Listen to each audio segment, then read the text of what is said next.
인생의 마지막 순간에 가장 허망한 사람은 어떤 사람일까요? 여러 많은 사람들이 있겠지만 하나님의 뜻대로 살아왔다라고 그렇게 생각을 하였는데, 사실은 하나님의 뜻으로 위장한 그런 자기의 야망을 이루기 위하여 살았다는 그런 사실을 깨닫는 그런 사람이 아닐까 생각이 됩니다. 하나님과 내 뜻에 구별하는 방법이 있는데요, 어떤 일에 있어서 절대로 포기하지 아니하고 죽어도 그 일만큼은 꼭 해야 되겠다 하는 그런 마음이 100% 있다면 그것은 내 뜻입니다. 이것은 자신의 욕심에 미혹되어서 스스로 정한 자신의 야망이 확실하기 때문입니다. 그런데요, 아무리 나에게 중요한 일이라도 한순간에 그 모든 것들을 다 포기할 수 있다면 그것은 바로 하나님의 뜻입니다. 일은 하나님이 하시고 우리는 다만 도구로 사용되기 때문에 하나님이 시키시면 우리는 해야 하고, 또 하나님이 막으시면 우리는 멈출 줄 알아야 합니다. 오늘 본문은 예수님께서 감람산 겟세마네 동산에서 하신 기도입니다. 예수님께서 십자가를 지셔야 하는 그러한 시점을 앞에 들고 제자들을 데리고 가셔서 하셨던 그런 기도입니다. 우리 39절 말씀을 함께 보겠습니다. 예수께서 나가사 습관을 따라 감람산에 가시매 제자들도 따라갔더니. 예수님은 필요에 따라서 그때그때 기도하신 것이 아니십니다. 예수님께서는 평소에 기도하는 습관을 가지고 계셨습니다. 여기서 습관이라는 것은 헬라어로 에도스라고 합니다. 관습, 규례라는 뜻으로 반복해서 행하는 것을 의미합니다. 주로 유대인들이 전례를 따라 반복해서 의식을 행하였다는 것을 뜻하기 위해 사용하는 그러한 단어입니다. 제사장들이 전례를 따라 제비뽑기를 통해서 성전 봉사를 하든지, 혹은 예수님의 그 부모가 전례를 따라서 6월절에 예루살렘에 올라간 것을 표현하기 위해 사용이 되었습니다. 또한 아리마대 요셉은 유대인의 장례법에 따라서 예수님의 시체를 가져다가 향품과 함께 또 세마포로 쌓았습니다. 다른 한편으로 이 에도스는 예수님의 반복적인 그런 행동을 표현하기 위하여 사용되기도 하는데, 오늘 본문 말씀처럼 습관을 따라 그렇게 감람산에 가셔서 기도하는 그런 모습을 표현하기도 합니다. 예수님께서 감람산에 가셨다는 이 말이 복음서에서 반복해서 등장을 하고 있습니다. 주로 낮에는 예루살렘에서 사역을 하셨고, 또 밤에는 다시금 감람산으로 돌아가셨습니다. 그렇다면 이 감람산은 어떤 곳일까요? 감람산은 여러 성경에 등장을 하고 있는데, 하나님의 영광이 임하다라는 그런 의미를 가지고 있습니다. 마태복음 24장 30절에 보면 감람산에서 주님은 자신의 재림에 대하여 말씀하셨습니다. 때에 인자의 진주가 하늘에서 보이겠고, 그때 땅의 모든 족속들이 통곡하며 그들의 인자가 구름을 타고 능력과 큰 영광으로 오는 것을 보리라라고 이렇게 말씀하셨습니다. 또 사도행전 1장 8절에 보면 제자들에게 사명을 주시고 또 승천하신 곳이 바로 감람산이었습니다. 감람산은 예루살렘의 동쪽 기드론 시내 건너편 약 1.1km 정도 떨어진 곳에 위치한 해발 814m의 산입니다. 4km에 걸친 능선과 또 4개의 봉우리로 이어져 있습니다. 예수님께서 자주 가시던 이 감람산은 이 4개의 봉우리 중에 하나로 서편 기슭에 있는 겟세마네 동산이 있습니다. 예수님은 잡히시던 그 밤에도 감람산 겟세마네 동산에서 기도하셨습니다. 감람산은 중요한 결정의 순간, 그리고 하나님의 뜻을 묻는 장소로 감람나무, 즉 올리브나무가 많았기 때문에 붙여진 이름입니다. 예수님이 기도하셨던 이 겟세마네는 기름을 찌어 짜다라는 그런 뜻을 가진 동산이었습니다. 예수님은 그곳에서 땀방울이 핏방울이 되도록 온몸을 쥐어 짜듯이 기도하셨습니다. 우리 인생에서도 이런 기도의 시간이 필요합니다. 전심을 다하여 하나님을 찾으며 우리에게 주신 그 사명의 의미를 발견해야 하는 그런 시간이 필요합니다. 우리가 예수님처럼 살려면 무엇이 필요할까요? 우리가 예수님처럼 살아가려면 거룩한 습관을 길러야 합니다.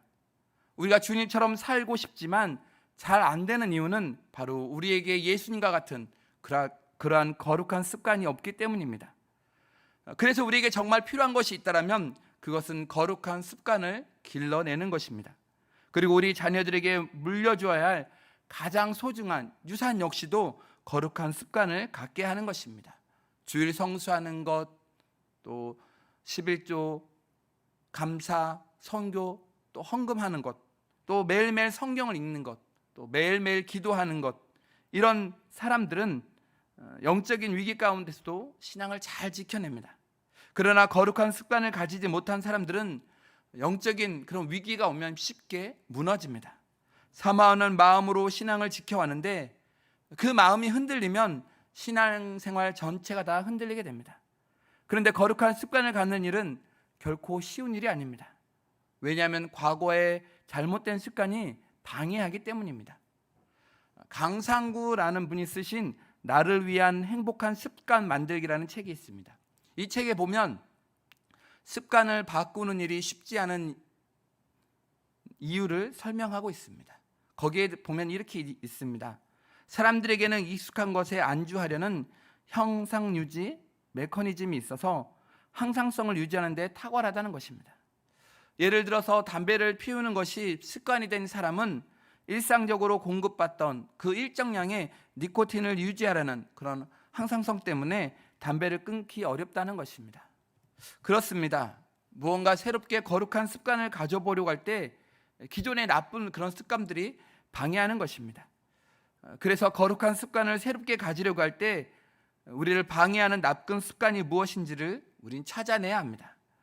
텔레비에 심취하는 습관, 또 주일날 늦게 일어나는 습관, 사람들과 불필요하게 어울리는 습관, 또 지나치게 낭비하는 습관, 어떤 것들이 내가 거룩한 습관을 갖지 못하도록 방해하는지를 우리는 찾아내야 합니다.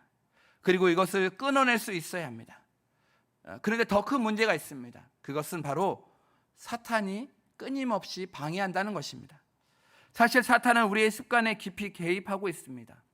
우리로 하여금 나쁜 습관에 빠지도록 우리를 미혹하고 있습니다. 그리고 거룩한 습관을 가지지 못하도록 끊임없이 방해하고 있습니다. 큰 마음을 먹고 성경을 읽어보려면 이런저런 여러 가지 핑계거리를 만들게 됩니다. 성경을 읽으려고 하는데 텔레비전 드라마가 보고 싶고, 또 인터넷도 하고 싶고, 또 때로는 쓸데없이 전화로 수다 떨고 싶은 그런 충동을 일으키게 됩니다. 나쁜 습관으로 거룩한 습관을 세워가는 일을 방해하는 것입니다. 그래서 거룩한 습관을 갖는 일은 하나의 영적인 그런 사건입니다. 그러므로 우리가 철저하게 성령님의 도우심을 구해야 합니다. 성령님의 도우심으로 이 사탄의 방해를 이겨내야 합니다. 예수님께서 습관을 따라 제자들과 함께 감람산으로 가시는데 제자들을 데리고 가신 이유가 무엇일까요? 40절 말씀을 함께 보겠습니다. 그곳에 이르러 그들에게 이르시되 유혹에 빠지지 않게 기도하라 하시고, 예수님께서 제자들을 데리고 감람산으로 가신 이유는 바로 유혹에 빠지기 전에 기도해야 함을 제자들에게 알려주기 위해서입니다. 유혹이라는 단어는 헬라어로 페이라스모스라고 합니다. 그 뜻은 신약 성경 중에 누가복음에서 가장 많이 사용하는 단어로 시련 혹은 유혹을 뜻합니다.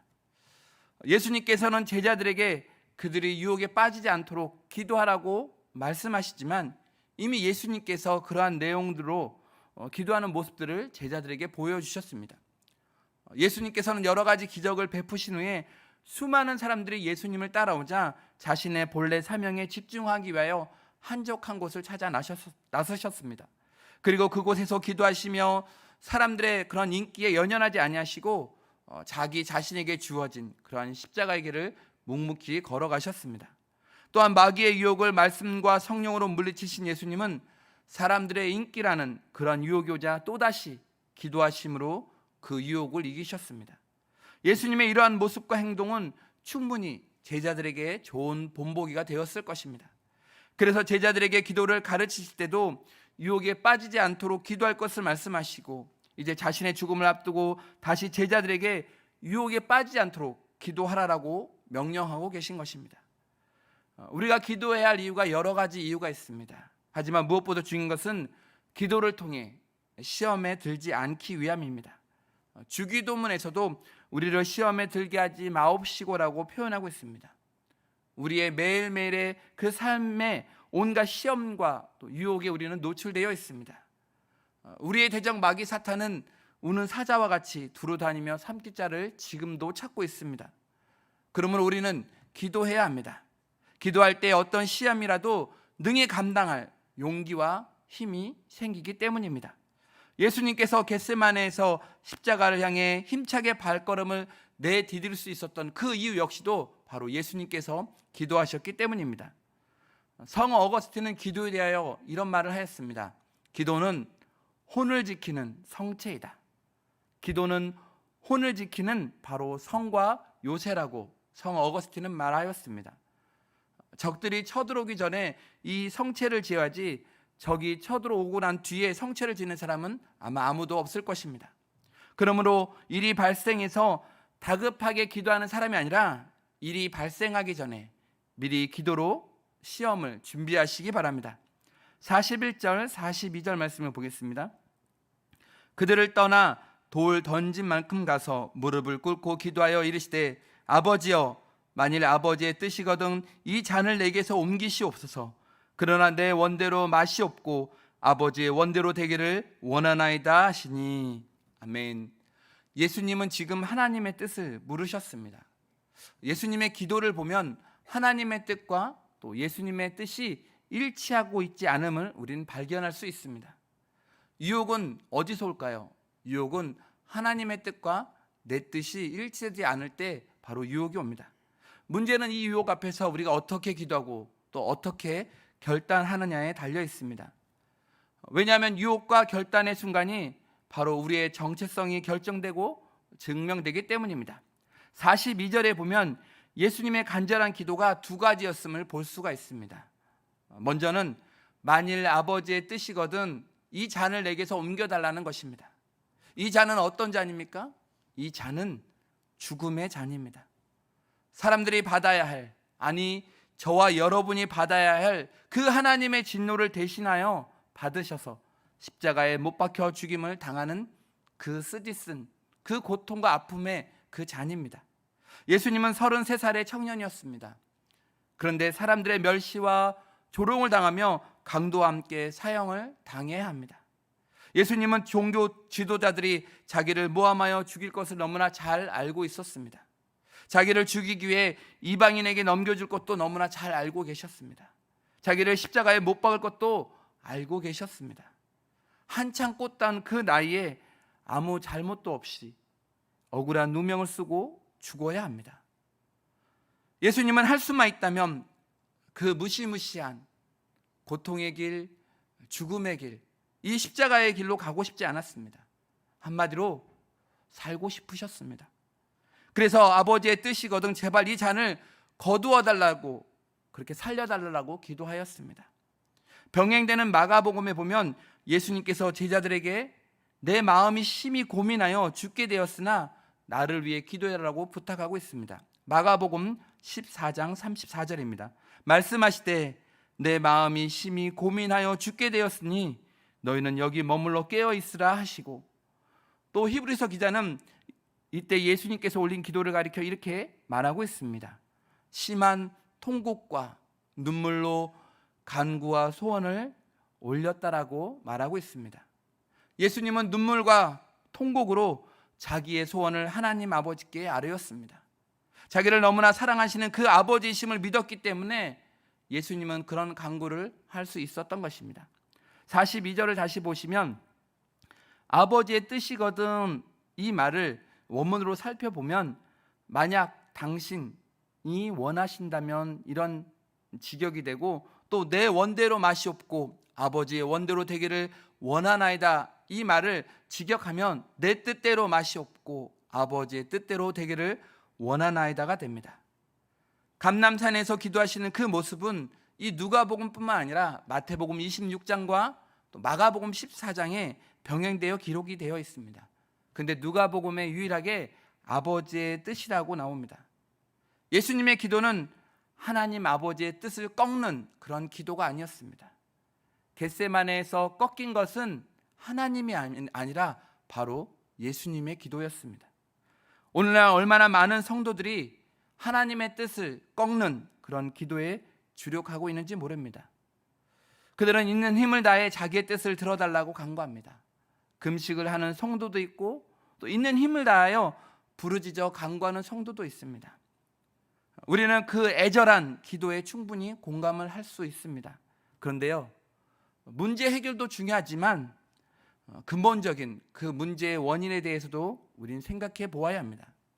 그 모든 문제의 근원이 어디서 올까요? 바로 나 자신입니다. 덴마크의 철학자인 키에르 케고르는 이런 말을 했습니다. 기도는 하나님을 바꾸지 않고 기도하는 자를 바꾼다. 그렇습니다. 기도는 하나님의 뜻을 꺾는 것이 아닙니다. 기도는 기도하는 자신을 바꾸는 것이어야 합니다. 창세기 32장에 보면 야곱이 야복강을 건너서 형 에서를 만나기 전에 돌베개를 하고 자다가 하나님의 사람 천사와 씨름하는 그런 장면이 있습니다. 이 싸움에서 야곱은 하나님의 천사와 사람과 겨루어 이기게 됩니다. 그런데 그 전에 어떤 일이 일어났습니까? 야곱의 허벅지 관절이 어긋나게 됩니다. 창세기 32장 25절입니다. 함께 읽겠습니다. 시작. 자기가 야곱을 이기지 못함을 보고 그가 야곱의 허벅지 관절을 치매 야곱의 허벅지 관절이 그 사람과 씨름할 때에 어긋났더라. 아멘. 여기서 어긋났다라고 하는 단어는 히브리어로 야카라고 합니다. 찢어지다, 탈골되다라는 그런 의미로 뼈가 살을 찢고 삐져나가서 탈골된 상태 혹은 뼈가 부러진 그런 상태를 의미합니다. 하나님께서 야곱의 허벅지 관절을 치신 이유가 무엇 때문일까요? 그것은 야곱이 하나님과 씨름하며 승리와 축복을 얻음으로 인하여 교만한 자가 되려는 것을 염려하셨기 때문입니다. 여러분 한번 생각해 보십시오. 사람이 아니라 하나님의 천사와 싸워서 이겼다라고 생각해 보십시오. 얼마나 자랑스럽고 또 영광스러운 그런 일이겠습니까? 아마 야곱이 허벅지 이 관절을 다치지 않고 승리를 거뒀다면 평생 그는 하나님과 사람 앞에서 자랑하였을 것입니다. 그런데 하나님의 사자가 야곱의 허벅지 관절을 침으로 야곱은 더욱 겸손해지고 또 그가 더욱 살아가면서 붙들어야 할 그 사람은 바로 그 존재는 바로 하나님이심을 그는 깊이 깨닫게 하신 것입니다. 성도분들 가운데 어떤 분은 깨질지 모르는 분이 있습니다. 자신이 깨어지면 큰일이 나거나 죽는 줄 압니다. 그러나 그렇지 않습니다. 한번 따라해 볼까요? 내가 깨어져야 합니다. 내가 깨어져야 합니다. 그렇습니다. 내가 깨어져야 합니다. 사랑하는 성도 여러분, 내가 깨어지는 곳에 하나님의 응답이 있습니다. 내가 꺾이는 곳에 하나님의 온전한 뜻이 세워집니다. 내가 항복하는 곳에 사탄이 항복하는 그런 역사가 일어나게 됩니다. 알고 보면 나라는 것이 얼마나 강합니까? 얼마나 굳세게 살아 있습니까? 깨고 또 깨어도 여전히 굳건히 살아있는 것이 바로 내 자아입니다. 인간의 모든 문제와 불행은 바로 옆에 있는 사람, 내 자녀가 아닙니다. 바로 나로부터 시작이 됩니다. 내 고집, 내 주장, 내 행복, 내 유익, 내 가정, 내 생명, 내 소유에 집착하기 때문에 그런 것입니다. 그러므로 우리는 무엇을 해야 할까요?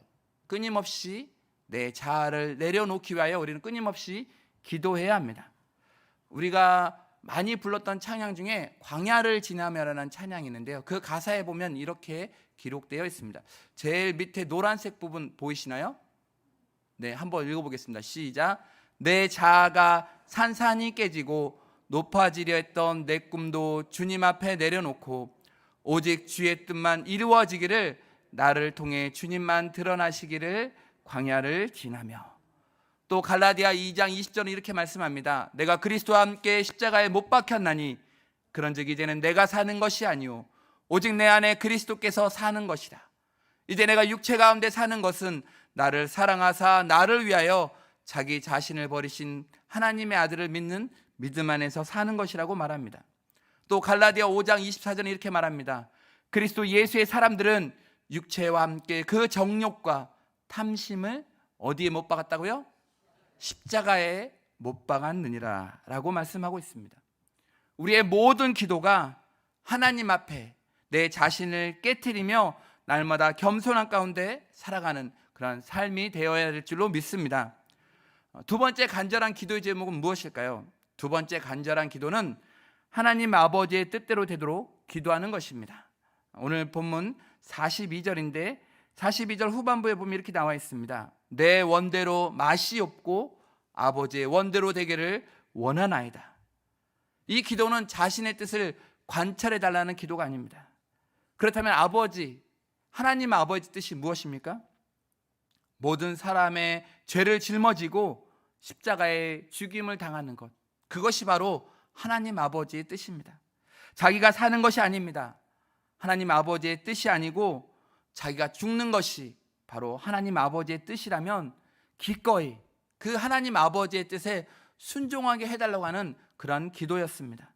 우리는 우리 자신의 뜻이 이루어지도록 떼쓰는 기도를 드리기보다는 하나님 아버지의 뜻대로 되기를 바라는 그런 기도를 해야 될 줄로 믿습니다. 인도의 어느 마을에서 있었던 실제 이야기입니다. 한 선교사님의 복음 전도로 예수를 믿는 가정이 세워지게 됩니다. 이 일로 인하여 온 마을 사람들이 난리가 나게 됩니다. 매우 화가 난 마을 사람들은 그 가족들을 모두 다 마을 광장으로 끌고 옵니다. 그리고 추장이 그 가족의 가장에게 말합니다. 만약 너와 너의 가족이 믿음을 부인하지 않으면 너희는 오늘 모두 다 죽게 될 것이다. 그 순간 남자는 무엇라고 말해야 될지, 어떻게 해야 할지를 몰랐지만 한 노래의 가사가 떠오르기 시작하였습니다. 그 노래는 그가 하나님께 자신의 삶을 드리기로 처음 결심했을 때 작곡한 찬양입니다. 그는 마을 사람들 앞에서 그 노래를 부르기 시작합니다. 주님 뜻대로 살기로 했네. 주님 뜻대로 살기로 했네. 주님 뜻대로 살기로 했네. 뒤돌아서지 않겠네. 그리고 그 남자의 자녀들은 그 앞에서 끔찍하게 그만 죽임을 당하게 됩니다. 그리고 그에게는 또 다른 기회가 주어집니다. 이번에는 마을 사람들 앞에 그의 아내를 세워놓습니다. 이번에는 아내를 죽이겠다는 것이죠. 그 남자는 다시 찬양합니다. 이 세상 사람 날 몰라줘도, 이 세상 사람 날 몰라줘도, 이 세상 사람 날 몰라줘도 뒤돌아서지 않겠네. 이 찬양이 끝나자 그의 아내도 그 앞에서 끔찍하게 그만 죽임을 당하게 됩니다. 그의 아내가 끔찍하게 죽은 후에 그에게는 이제 마지막 기회가 주어지게 됩니다. 이제는 이 남자를 죽이겠다는 것이죠. 예수를 믿지 않겠다고 부인만 하면 살려주겠다라고 주장은 이야기합니다. 그러나 그 남자는 계속해서 찬양을 이어갑니다. 세상 등지고 십자가 보내, 세상 등지고 십자가 보내, 세상 등지고 십자가 보내, 뒤돌아서지 않겠네. 결국 그 남자도 비참하게 죽고 맙니다. 그 남자와 그의 가족들은 그날 목숨을 잃었지만 그 후에 아주 놀라운 일이 일어나게 됩니다. 그날 추장은 그 꼿꼿한 그 성도의 가정의 순교 앞에 그만 충격을 받게 됩니다. 그리고 그 마을의 복음의 믿음의 씨앗이 뿌려져서 결국은 그 마을 모든 사람들이 다 예수를 믿게 되었습니다. 여러분, 주님 뜻대로 산다는 것이 무엇일까요?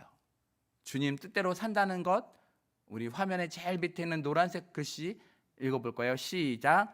나의 모든 삶을 주님께 전적으로 드리며 온전한 신뢰를 주님께 드리는 것을 의미합니다. 그렇습니다. 나의 모든 삶을 우리 주님께 전적으로 드리고 또 온전한 신뢰, 그것을 주님께 드리는 것을 의미합니다. 만사 형통하고 즐겁고 행복한 때는 물론이고 고난당하고 어렵고 힘들 때도 오직 예수, 오직 예수, 주님만을 바라보며 믿음으로 따르는 그 삶이 바로 주님을 따르는 그런 삶인 줄 믿습니다. 그런데 이러한 삶은요, 쉬울까요? 어려울까요? 그렇습니다. 주님을 따르는 삶, 그 삶은 너무나 어렵습니다. 여러분에게도 예수님과 같은 기도 제목이 있습니까? 하나님의 뜻이라면 분명히 이루어질 줄로 믿습니다. 그리고 하나님의 뜻이 이루어진다면 결코 우리 인생에는 후회가 없을 것입니다. 후회하지 않는 그런 삶을 살기 위하여 우리는 내 자신만의 겟세마네에서 온 힘을 다하여 전심으로 기도해야 될 줄로 믿습니다. 그렇게 할 때에 하나님의 뜻을 거스르지 않는 그런 인생을 살게 될 줄로 믿습니다. 43절 말씀 보겠습니다. 천사가 하늘로부터 예수께 나타나 힘을 더하더라. 아멘. 여기서 힘을 더하다라고 하는 단어의 의미는 튼튼하게 하다, 영혼을 강하게 하다라는 그런 뜻입니다. 격려하여 힘을 돋구어 준다는 그런 의미를 가지고 있습니다. 병행 구절인 마태복음 26장 38절에 보면 내 마음이 매우 고민하여 죽게 되었다라고 이렇게 기록되어 있습니다. 당시 예수님은 이제 십자가 고난을 눈앞에 두고 말할 수 없이 너무나 힘든 그런 상태에 있었습니다. 이러한 상황에 바로 천사가 나타나 예수님께서 십자가의 길을 잘 감당할 수 있도록 기도하는 것을 돕고 있는 것입니다. 이러한 천사의 나타남이 그 앞에 구절인 42절에 예수님이 드린 그 기도에 대한 응답이었습니다. 개인적으로 십자가의 죽음이라는 이 고난의 잔이 옮겨지기를 원하였지만 그대로 아버지의 뜻을 기다렸던 예수님께 하나님은 그에게 천사를 보내심으로써 끝까지 그 고난의 길을 잘 감당하도록 하실 것이라는 그런 하나님의 뜻을 보여주고 있었던 것입니다. 예수님께서 감람산에서 기도하시는 이 장면은 앞에서도 말씀드렸듯이 마태복음과 또 마가복음에도 기록되어 있습니다. 역시 누가복음에서도 유일하게 등장하는 것이 있는데 바로 이 천사입니다. 그렇다면 왜 누가는 천사의 등장 사실을 강조하고 있는 것일까요? 그 이유는 바로 예수님의 이 고난의 길이 사탄과의 영적인 전쟁임을 바로 부각시키기 위해서입니다. 사탄이라는 이 단어는 예수님께서 광야 시험 이후에 한 번도 나타나지 않습니다. 그러다가 누가복음 22장에 가룟 유다와 베드로를 유혹하는 모습으로 다시 나타나게 됩니다. 누가복음 22장 3절입니다. 함께 읽겠습니다. 시작. 12 중에 하나인 22장 31절입니다. 시몬아 시몬아 보라 사탄이 너희를 밀가부르듯 하려고 요구하였으나. 그렇습니다. 예수님이 이 땅에 오시기 바로 전 세례 요한과 예수님의 탄생을 예고할 때 천사가 나타났습니다. 그리고 그 이후부터 하나님 나라의 선포가 본격화되고 하나님의 나라가 점점점 확장되어 감으로 인하여 공중에 건세 잡은 이 사탄의 세력은 점점 약해져만 갔습니다.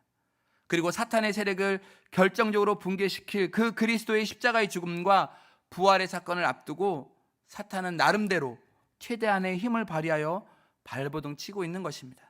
이에 맞서서 하나님은 오늘 본문에서 보여주는 것처럼 예수님의 탄생 때부터 다시금 천사를 보내어 사탄과의 전면적인 그런 싸움이 시작되고 있음을 알려주고 계십니다. 그러므로 천사가 등장하는 것은 예수님께서 심혈을 기울여 기도할 때에 이 마귀의 유혹과 시험에서 승리하도록 돕고 격려하기 위해서입니다. 우리는 고난에 깊을 때 두려워하지 말아야 합니다. 우리는 결코 혼자 있는 것이 아닙니다. 천군 천사가 와서 우리의 기도를 도와줍니다. 오히려 우리는 하나님께서 우리를 버리실 것에 대하여 우리는 두려워하는 마음을 가져야 합니다. 로마서 8장 26절은 이렇게 말을 합니다. 이와 같이 성령도 우리의 연약함을 도우시나니 우리는 마땅히 기도할 바를 알지 못하나 오직 성령이 말할 수 없는 탄식으로 우리를 위하여 친히 간구하시느니라. 아멘. 우리는 마땅히 기도할 바를 알지 못하지만 성령님께서 우리를 대신하여 기도하고 계십니다. 사랑하는 성도 여러분, 성령님과 천군 천사가 우리의 기도를 돕고 있음을 여러분 잊지 마시기 바랍니다. 예수님께서는 기도하실 때 어떤 자세로 기도하셨을까요? 44절에 기록되어 있습니다. 44절 말씀을 함께 읽겠습니다. 시작. 예수께서 힘쓰고 애써 더욱 간절히 기도하시니 땀이 땅에 떨어지는 빗방울 같이 되더라. 아멘. 예수님께서 간절히 기도하셨는데 첫 번째 어떻게 기도하셨는가? 힘쓰고 애써 기도하셨습니다. 이것은 기도할 때 육체적으로 힘을 썼다는 것을 의미합니다. 단지 입으로만 기도한 것이 아닙니다. 신체적인 그런 노동이 있었음을 의미하고 있습니다. 그것을 어떻게 알 수 있을까요? 예수님께서 간절히 기도하실 때에 땀이 땅에 떨어지는 핏방울 같이 된 것을 통해 알 수가 있습니다. 일반적으로 언제 땀을 흘리시죠? 육체적으로 힘들다고 느꼈을 때 땀을 흘립니다. 예수님께서 기도하실 때 땀이 땅에 떨어지는 그런 핏방울처럼 뚝뚝 그렇게 떨어진 것은 그만큼 육체적으로 매우 힘들게 기도하셨음을 의미하고 있습니다. 간절히 기도하려면 반드시 육체적인 노동이 필요합니다. 육체의 힘을 소진하지 않고서는 하나님 앞에 우리는 간절히 기도할 수가 없습니다. 두 번째 어떻게 기도하셨습니까? 예수님께서는 더욱 간절히 그렇게 기도하셨습니다.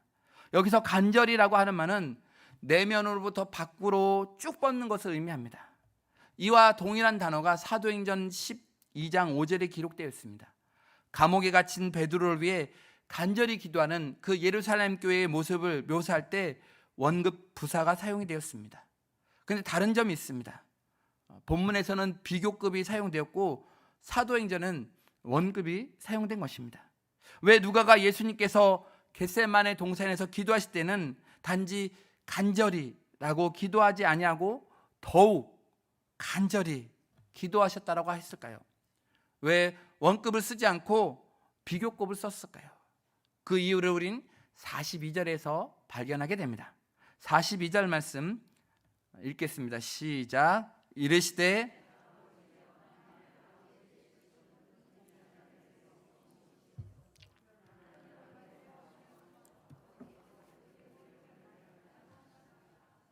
이르시되 아버지여, 만일 아버지의 뜻이거든 이 잔을 내게서 옮기시옵소서.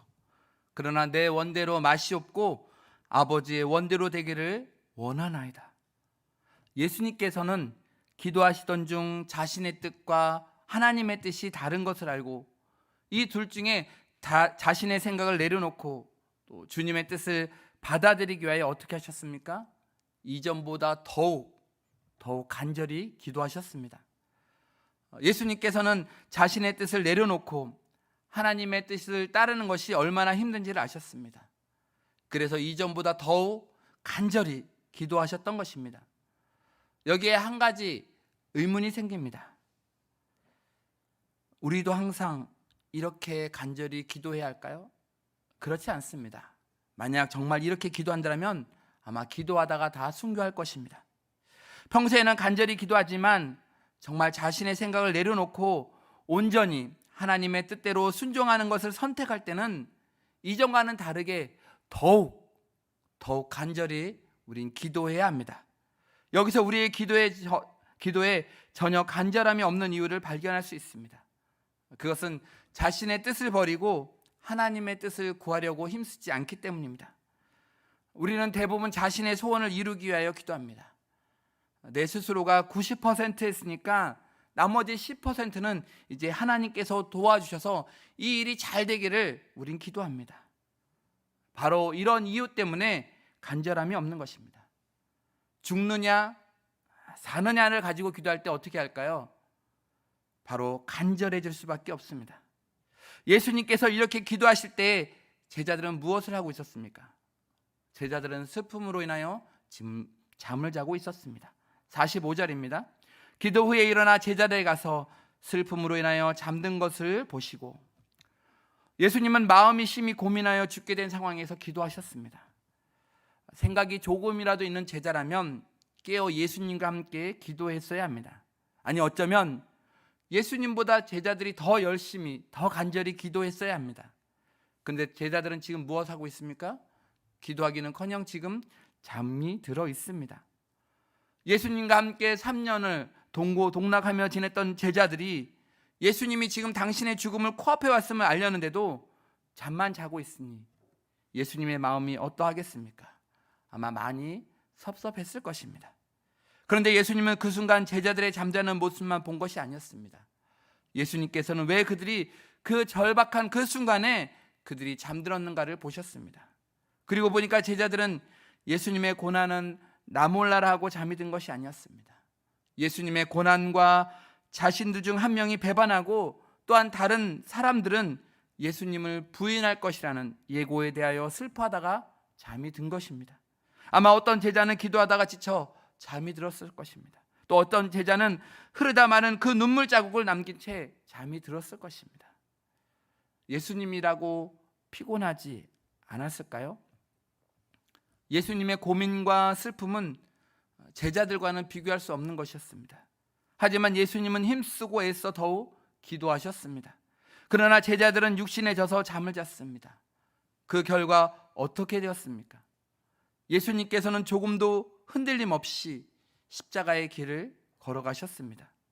십자가에 죽기까지 아버지의 뜻에 순종하셨습니다.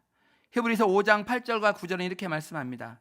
그가 아들이시면서도 받으신 고난으로 순종함을 배워서 온전하게 되셨은즉 자기에게 순종하는 모든 자에게 영원한 구원의 근원이 되시고 라고 말씀합니다. 예수님은 자신이 받으신 고난으로 순종함을 배웠습니다. 그리고 자기를 순종하는 모든 자들에게 영원한 구원의 근원이 되셨습니다. 그러나 기도하지 않은 제자들은 예수님을 버리고 다 도망가 버렸습니다.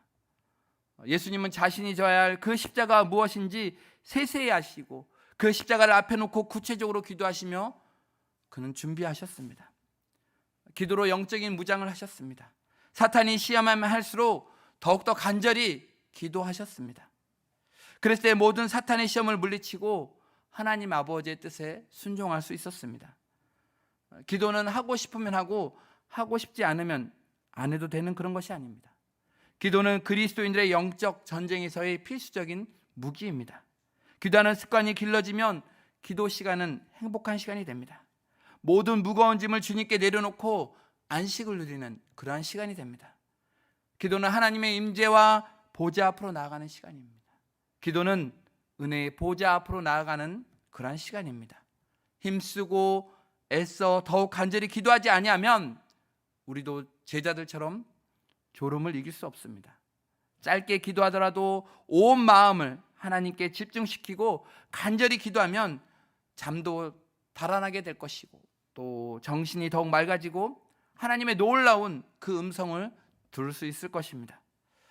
사도행전을 보면 중요한 역사적 전환기 때마다 성도들이 모여서 간절히 기도하였습니다. 예수님이 승천하신 후에 제자들이 모여서 더불어 한 마음을 가지고 같이 기도하였을 때 오순절 성령 사건이 일어나게 됩니다. 또 예루살렘 교회가 탄생했을 때 그들이 사도의 가르침을 받아 서로 교제하고 떡을 떼며 기도하게 힘씁니다. 야고보가 헤롯의 칼에 죽고 베드로가 체포되어 투옥스 때 예루살렘 교회는 베드로를 위하여 간절히 기도하였습니다. 그때 어떤 일이 일어납니까? 하나님께서 천사를 보내어 베드로가 옥에서 나오게 되는 그런 놀라운 일이 있었습니다. 또 안디옥 교회가 금식하며 기도할 때에 사울과 바나바를 선교사로 파송할 것을 명령하셨습니다. 이에 금식하고 기도하고 두 사람에게 안수하여 파송하였습니다. 그랬을 때 어떤 일이 일어났어요? 바울은 가는 곳곳마다 성령의 놀라운 역사가 일어나게 되었습니다. 빌립보 교회를 개척하다가 억울하게 매를 맞고 감옥에 갇힌 바울과 실라가 감옥에서 기도하고 하나님을 찬양하였을 때 지진이 일어나고 옥문이 열리게 됩니다. 그리고 이를 통하여서 간수와 그의 집이 예수를 믿게 되는 그러한 놀라운 역사가 일어났습니다. 이처럼 주님의 교회는 기도하는 교회입니다. 교회에 기도의 불이 꺼지면 교회는 소망이 없게 됩니다. 기도는 성전의 금향료로 해당됩니다. 하나님께서 기뻐 받으시는 향기로운 제사입니다. 우리 참된 교회는 7가지 비전이 있습니다. 그 전에 두 번째가 읽어볼까요? 시작.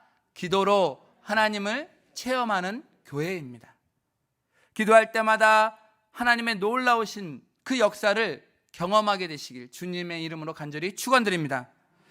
또한 기도하는 그 습관을 길러서 그 습관에 따라 기도하시기 바랍니다. 이론보다 중요한 것은 여러분 힘써 기도하는 것입니다.